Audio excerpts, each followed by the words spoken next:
L'Afrique dort encore, mais la France a peur déjà. Et oui, beaucoup pensent que l'Afrique s'est réveillée, c'est bon, c'est terminé. Non, un petit bout de l'Afrique s'est réveillé, mais la France a peur déjà. Aujourd'hui, la France, grande nation, a peur de certains présidents en Afrique pour une raison principale. Pas parce que l'armée africaine est beaucoup plus forte que l'armée française. Non, c'est pas une question d'armée, c'est parce que les intérêts de la France sont menacés. Je vais t'expliquer cela très simplement dans cette vidéo et aussi on va essayer d'analyser certaines choses sur lesquelles beaucoup de gens sont en train de s'enflammer et comprendre que l'Afrique est toujours en train de dormir, mais certaines choses commencent à sortir de l'ombre et ça, c'est super pertinent. De tout ce que j'ai appris au lycée, dans la littérature, il y a une chose que je n'oublierai jamais. C'était une phrase très populaire qui disait que le sous-développement des uns constitue la cause du développement des autres. Si je peux dire ça autrement, parce que certains sont pauvres et continuent de s'appauvrir, cela constitue en fait la source de richesse de d'autres personnes. Donc parce que l'Afrique s'appauvrit, cela contribue au fait d'enrichir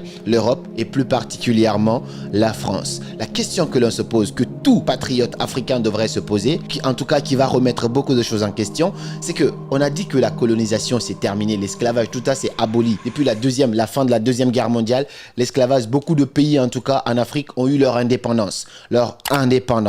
Ok, on est indépendant, mais comment ça se fait que dans beaucoup de pays africains aujourd'hui, on est en train d'utiliser le franc CFA, donc la monnaie de ceux qui nous ont colonisés. Mais c'est pas tout. La question qu'on se pose, c'est pourquoi dès qu'il y a un conflit en Afrique, dès qu'il y a un problème dans un pays, au Niger, au Burkina, en Guinée, la France se mêle. Le président parle à la télé dans son pays pour dire rétablissez l'ordre, rendez le pouvoir, faites ceci, faites cela. Donc, il donne des ordres pour un autre pays, alors que on dit qu'on est entre guillemets indépendant. L'autre question qu'on se pose, c'est comment ça se fait que la France a des militaires dans beaucoup de pays en Afrique, alors que ces pays en Afrique n'ont pas de militaires. Comment ça se fait que dès qu'un petit groupe de personnes se réveille par rapport au néocolonialisme, par rapport à pas mal de sujets pertinents entre les relations France-Afrique, directement la France commence à flipper et la France ne dort plus sur ses deux oreilles. C'est ce qu'on va essayer d'élucider ici dans cette vidéo. Je sais que je ne suis pas suivi que par des Africains, j'ai beaucoup d'amis français, mais beaucoup de gens ne comprennent pas la réalité qui se cache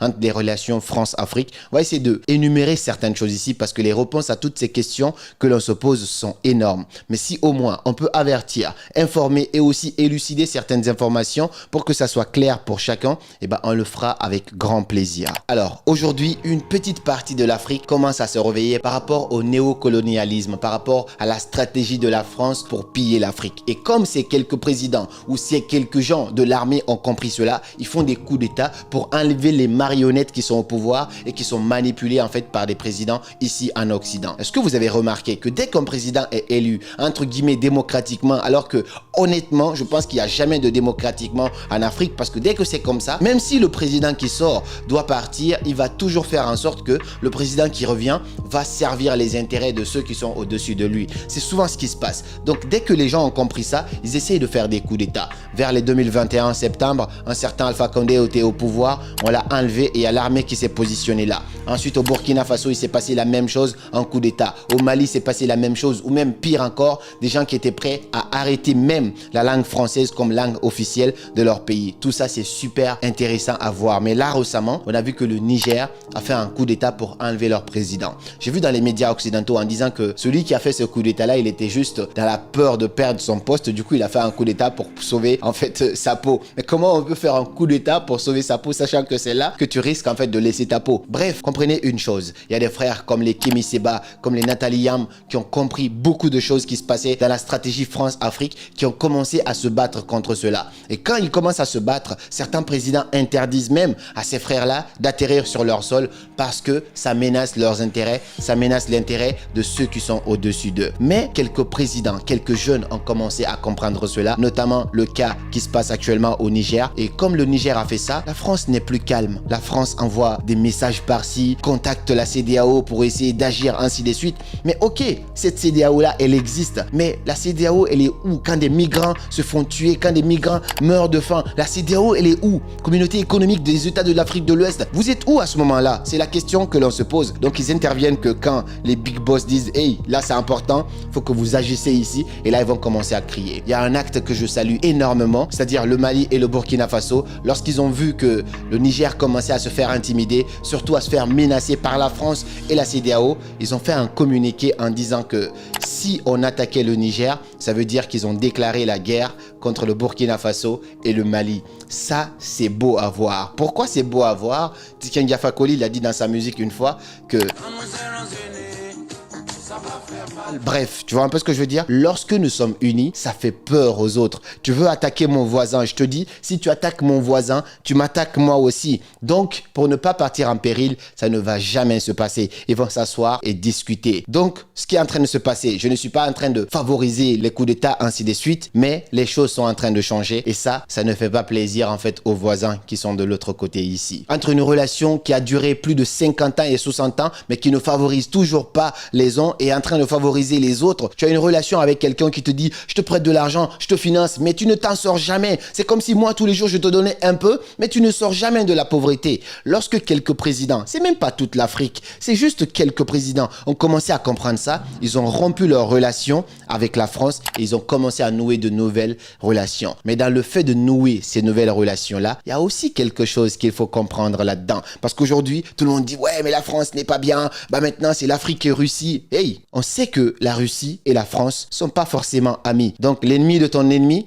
c'est aussi ton ami, c'est ce qu'on dit en mathématiques, mais pas dans le cas des affaires et pas dans le cas des intérêts. Aujourd'hui, l'Afrique veut nouer des relations avec la Russie, mais la France n'était pas gentille. La Russie sera pas forcément plus gentille que la France. Ce qu'on souhaiterait, c'est qu'il y ait des relations bilatérales, des relations équitables, mais cela ne veut pas dire que la Russie est plus gentille que la France. Non, non. La Russie se dit, ok, ils ont écarté mon ennemi, ça c'est une position que je peux prendre, parce qu'il y a beaucoup de choses, tout le monde le sait, l'Afrique c'est l'avenir. Donc si la Russie se positionne, arrêtez de vous enflammer en croyant que la Russie va changer l'avenir de l'Afrique. La seule chose, la seule personne, les seuls gens qui peuvent changer l'avenir de l'Afrique, c'est les Africains eux-mêmes. C'est ces présidents qui sont en train de prendre conscience petit à petit et que cela soit divulgué au fur et à mesure que les Africains prennent conscience. On n'a pas besoin d'un partenaire extérieur pour nous en sortir. On a tout en Afrique, très honnêtement. On a tout en termes de richesse. Pourquoi attendre que X vienne changer notre avenir? Non, ça ne se passe pas comme ça. Ça fait parler beaucoup de gens, le sommet Afrique-Russie. C'était beau à voir le président burkinabé qui s'est bien exprimé là-dessus. Mais honnêtement,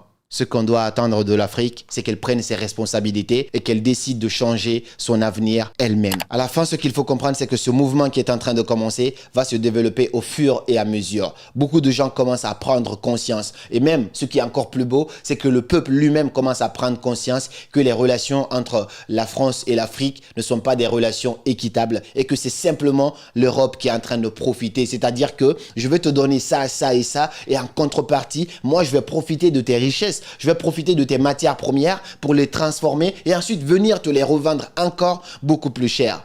Ils ont tellement profité. À un moment, il faut que ça s'arrête. C'est pas encore fini, comme je vous dis. L'Afrique dort encore. Mais si toute la population, si tout le peuple africain, au fur et à mesure, dans chaque pays, commence à se réveiller par rapport à ça et commence à décider du départ de toutes ces marionnettes qui sont à la tête, qui sont en train de servir les intérêts de gens qui sont par ici, l'Afrique peut commencer à dire qu'elle se réveille et à ce moment-là, on peut commencer à écrire une nouvelle page de l'histoire de l'Afrique. Donc ce qui est sûr, c'est que le Niger ne sera pas attaqué parce qu'elle est défendue par le Burkina et le Mali. Mais si d'autres pays africains se mettaient en avant aussi pour soutenir comme ça le Niger, ça serait génial. On espère simplement que ce n'est pas une histoire d'affaires personnelles, ce n'est pas une histoire d'intérêt personnel parce que au-delà du fait que la France a sa part de responsabilité dans le sous-développement de l'Afrique, l'Afrique aussi a énormément de responsabilités là-dedans. C'est des choses qu'on aura peut-être la chance une fois d'aborder ici, des problèmes d'individualisme, des problèmes du fait qu'on est trop dans le show-off, on n'est pas dans le travail, on est tout le temps en train de montrer, faire semblant. Il y a énormément de choses, les gens vivent pour le regard des autres.